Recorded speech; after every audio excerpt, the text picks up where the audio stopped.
నమస్తే, welcome to TV 786.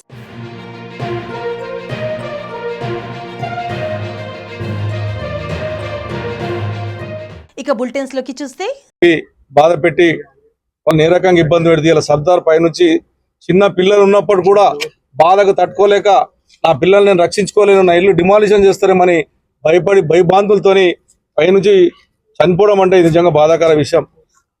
ఇది ఆలోచన చేయాలి పిసిసి అధ్యక్షుడు. ఇక్కడ మా కార్యకర్తలు గెలిస్తే గెలిపించేటువంటి వ్యక్తులే ఇలా మా కార్యకర్తలను పానాలు కొలుస్తున్నారంటే ఇదంతా అన్యాయం. ఒకసారి పిసిసి అధ్యక్షుడు ఆలోచన చేసుకోండి. హైదరాబాద్ నగరంలో మీ కార్యకర్తలు, కాంగ్రెస్ కార్యకర్త దుర్మార్గాలు అంతా ఇంత లేవు. బిల్డింగ్ కడితే పాపం ఉంది. పక్కకు ఈ నుంచి కనీసము 300 మీటర్ దూరంలో అయ్యప్ప సొసైటీ ఉంటుంది. మరి అయ్యప్ప సొసైటీలో 10-15 ఫ్లోర్లు పోతే జీరో పర్మిషన్ ఉంటుంది, అది ముట్టారు. అది మాత్రం డబ్బులు వసూలు చేస్తారు, వాళ్ళని కొట్టారు. నిరుపేదలైనటువంటి సర్దారస్ వంటి వాళ్ళ మీదకి వచ్చి చిన్న 50 గజాల ఇల్లు కట్టుకుంటే వాళ్ళ గూలగొట్టి వాళ్ళ ప్రాణాన్ని ఇలా బలికొన్నారంటే ఈ కాంగ్రెస్ పార్టీ దుర్మార్గం ఏంటో తెలుస్తూ ఉంది. మేము ఇప్పుడు ఆలోచన చేస్తూ ఉన్నాం, ఈ ప్రజలను ఏ రకంగా కాపాడుకోవాలి. 10 సంవత్సరాలు టీఆర్ఎస్ పార్టీ ఉన్నప్పుడు ఏ నిరుపేద కట్టుకున్నా ఎవరికి ఇబ్బంది జరగకుండా చేశాం. ఇక్కడున్న స్థానిక ఎమ్మెల్యే ముందు నుంచి కూడా అదే ఆలోచనలో ఉన్నాడు. ఆ వ్యక్తి మీద ఈ రకంగా డబ్బులు వసూలు చేస్తుండని ఆ రోజు నుంచి అతను పక్క పెట్టడం జరిగింది. మాకున్నటువంటి స్థానిక జూబ్లీస్ ఎమ్మెల్యే గారు మరి ఈ రకంగా దుర్మార్గంగా చేస్తున్నందుకు టీఆర్ఎస్ పార్టీ తరఫున నేను కానీ మా ఎమ్మెల్యే కానీ మా కేటీఆర్ వచ్చిన తర్వాత నేను పోలీస్ వాళ్ళకు కూడా నేను విజ్ఞప్తి చేస్తూ ఉన్నాను. మీరు 23 తారీఖు చనిపోతే ఇప్పటి వరకు యాక్షన్ తీసుకోలే.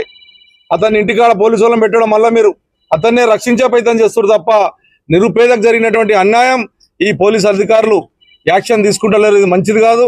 ఇమ్మీడియట్ యాక్షన్ తీసుకోమని చెప్పి పోలీసు అధికారులను తెలియజేస్తా ఉన్నాను. మీరు యాక్షన్ తీసుకోకుండా అతని మీద యాక్షన్ విడిచిపెట్టే ప్రయత్నం చేస్తే మాత్రం మేమందరం ఖచ్చితంగా పోలీస్ స్టేషన్ ముందే ధర్నా కార్యక్రమం చేస్తాం. మీరు అరెస్ట్ అయినంత వరకు వదిలిపెట్టే ప్రసక్తి ఉండదు.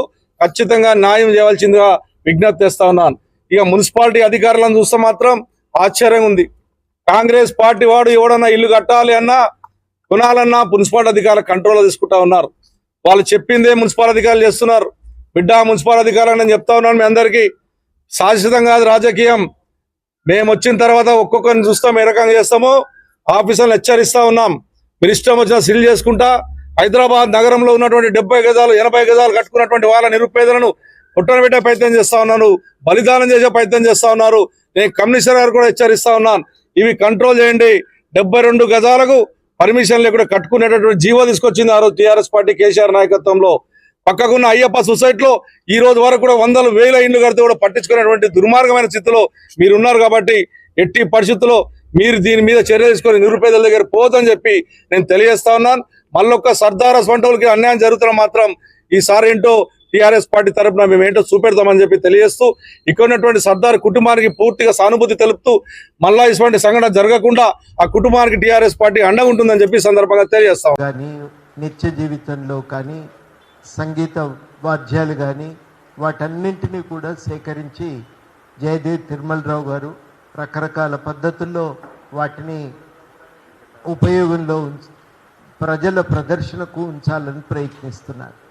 అయితే అంతా సేకరించిన తర్వాత ఆయన ఏం చేసుకుంటాడు? ఆయన ఇంట్లో పెట్టుకోవటం అయితే సాధ్యం కాదు. ఆయన దాన్ని దాచుకొని తన తర్వాత కుటుంబ సభ్యులకు వారసత్వంగా ఇవ్వాలనే ఆలోచన కూడా ఆయనకు లేదు. ఆయన అనేది ఏమిటంటే ఇది ప్రపంచానికి ఉపయోగపడాలి, మనకు తెలవాలి, ఆదివాసుల కళా సంపద వాళ్ళ జీవన విధానం తెలవాలి అంటే ఈ వస్తువులను అందరికీ అందుబాటులో ఉంచాలి, ఒక ప్రదర్శనశాలలోగా దీన్ని ఏర్పాటు చేయాలనేది ఆయన తాపత్రయం. అంటే ఇప్పటి నుంచి ప్రదర్శనశాలలో ఏర్పడితే అది సమాజానికి సంబంధించిన ఆస్తిగా మారుతుంది. దాని నిర్వహణ బాధ్యత యూనివర్సిటీకి తర్వాత ప్రభుత్వానికి చెందుతుంది. కాబట్టి ఇది మనకు ఈ ప్రదర్శన అనేది ఏ రకంగా విద్యార్థులకు ఉపయోగమో కూడా కె శ్రీనివాస్ గారు విపులంగా చెప్పారు. ఆంథ్రోపాలజీ కానీ సోషాలజీ కానీ అదేవిధంగా ఆదివాసుల జీవన విధానం మీద అధ్యయనం చేసే వాళ్లకు, భాషా సంస్కృతుల మీద అధ్యయనం చేసేటువంటి భాషా శాస్త్రవేత్తలకు అందరికీ కూడా అది ఉపయోగకరమైనటువంటిదే. అది యూనివర్సిటీలో ఉండటం సముచితం. అతి కష్టం మీద దానికి ఒక నివాసం దొరుకుతున్నది. ఈ నివాసం ఏర్పడితే జయదేవ్ తిరుమలరావు గారి కోరిక ఏంది, ఇది ఇక ప్రపంచానికి అందుబాటులో ఉంటుంది అని.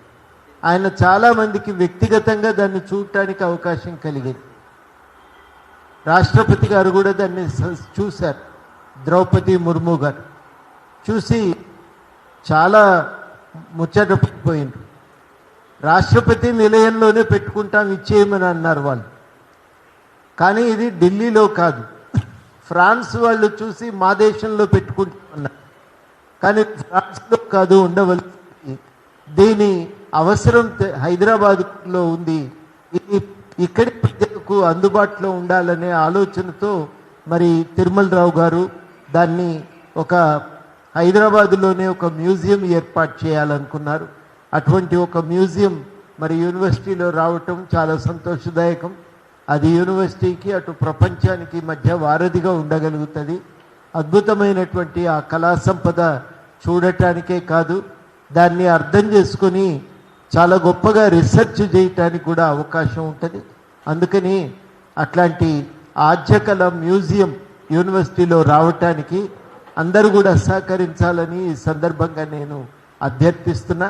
అదేం అవన్నిటిని కూడా మీకు తిరిగిపించడానికే నేను ప్రయత్నం చేస్తున్నా అని చెప్పి ఈ సందర్భంగా మనం చేస్తున్నాం. అందులో మన గ్రామంలో ఉండేటువంటి 79లో కానీ ఇక్కడ ఉండేటువంటి 43లో కానీ గతంలో ఏ విధంగా పట్టాలు ఎవరెవరి పేరు మీద ఉన్నాయో అవి యాజ్ ఇట్ ఈజ్ గా ఇవ్వడానికి మేము ఇప్పటికే చెప్పినాం. అవి ఇస్తాం. అది ప్రభుత్వ భూమి, అసైన్డ్ భూమి, ఏదన్నా ఉంటే లెక్క తెలియదు వెనకసిరి, కానీ ఆ తేల్చినప్పుడు మనము న్యాయంగా ఏం చేయాలో చేద్దాం. అప్పటి వరకు రైతుల దగ్గర ఇదివరకు ఎలా ఉండేనో అలా ఉంచడానికి ప్రయత్నం చేస్తున్నాం అని చెప్పి కూడా ఈ సందర్భంగా నేను మనవి చేస్తున్నాను. ఇలాంటివి చాలా గ్రామాల్లో, ప్రత్యేకంగా మన ఇబ్రాహీంపట్నం నియోజకవర్గంలో 100 ఎకరాల ప్రభుత్వ భూములను కబ్జా చేసి ప్రభుత్వంలో ఉండేటువంటి చాలా మంది మింగేసినారు. వాళ్ళు అనుకుంటున్నారు ఇంకేది మాకు అయిపోయిందని. వాళ్ళకి అయిపోలేదు. తప్పకుండా వాళ్ళ శిక్ష వస్తుంది. ప్రభుత్వ భూములను తిరిగి ఇస్తారని అడుగుతున్నాం. ఎప్పుడు లేని విధంగా నందిగామ నియోజకవర్గంలో ఆఖరికి పాత్రికేయుల మీద, విలేకరుల మీద కేసులు పెట్టి రౌడీ షీట్లు ఓపెన్ చేసి ఆ విలేకరులు, సమాజానికి ఉపయోగపడే విలేకరులను కూడా మీరు శిక్షిస్తుంటే మరి దీన్ని ఏ రాజ్యాంగం అనుకోవాలి, ఎటువంటి పరిపాలన అనుకోవాలి? ఏదో సాక్షి పేపర్ అనుకుంటే సరే, సాక్షి పేపర్ వైఎస్ఆర్ కాంగ్రెస్ పార్టీకి అనుకూలంగా ఉంటుంది అనుకుంటే మరి మిగిలిన పార్టీలు, మిగిలిన పేపర్లు, మిగిలిన ఎలక్ట్రానిక్ మీడియాలను కూడా మా తప్పుల్ని ఎవరో కూడా ఎంచి చూపకూడదు. ఎవరు తప్పు, మేము ఏం తప్పు చేసినా విలేకరులు కళ్ళు మూసుకొని ఉండాల్సిందే అని మీరు హుకుం జారీ చేసి విలేకరుల మీద కేసులు పెట్టిన ఘన చరిత్ర ఈ నందిగామ తెలుగుదేశం ప్రభుత్వం కాదని అడుగుతున్నాను. ఆరో ప్రశ్న. ఇవి ఇప్పుడు అప్డేట్స్. మరిన్ని అప్డేట్స్ కోసం స్టే ట్యూన్డ్ విత్ TV 786.